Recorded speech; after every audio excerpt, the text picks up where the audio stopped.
butarangira muzagera n'i Kanani, kandi nimugera n'i Kanani mugahura na bumwe bw'i Kanani nabwo muzakomere, cyangwa aho burimo mukomere. Imana ibahe umugisha.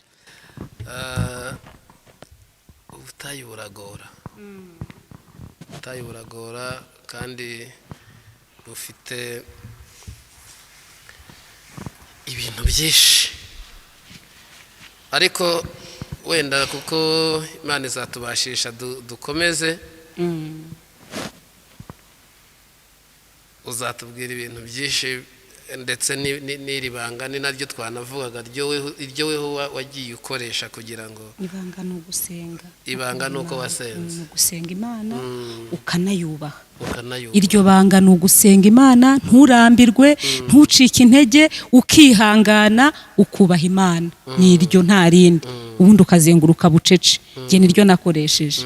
Yego, kandi Imana yahise ikora imirimo tabaye ni ukuri ikomeye.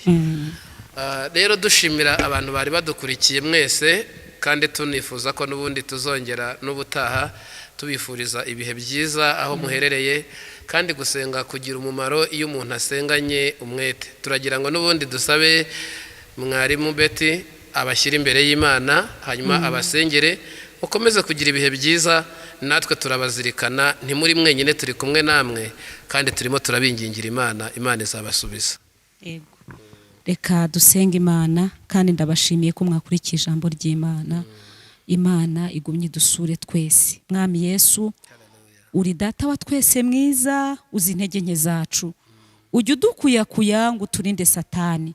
Sengeye imitima y'abantu bawe bagukeneye, bashaka kubakura muri ubu butayu, bashaka kubarwanirira.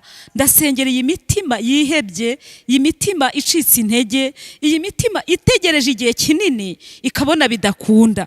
Mu izina rya Yesu, waravuze ngo ibidashoboka bijya bishoboka kubwo kwiringira Imana no kuyinambaho. Aba bantu barengere, batabare, barwanirire abarwayi, ubakize ababuze uko bagira, abari mu bitaro badafite ibiryo, abakennye, ababuze ubagira inama, benda kwiyahura, indwara zananiranye. Mu izina rya Yesu, aba bantu ndabasengeye Mwami, ubakoreho. Abatarakwizera turasenze ngo ubabere umucyo, ubafashe guhitamo mu gihe nk'iki ngiki kigoye, gihe ubutinganyi bubaye bwinshi, igihe isi buze igisubizo, isi buze amahoro. Yesu we, ni wowe mahoro yacu, turaguhendahenze, turaguhamagaye, ngwino utabara bera. Waratubwiye ngo nidusenga uzumva gusenga kwacu. Izina ryawe niryubahwe, icyubahiro ni kibi cyawe, kandi tugushimiye ko tuzongera guhura hari icyo wakoze, aba bantu bagaruka imbere yawe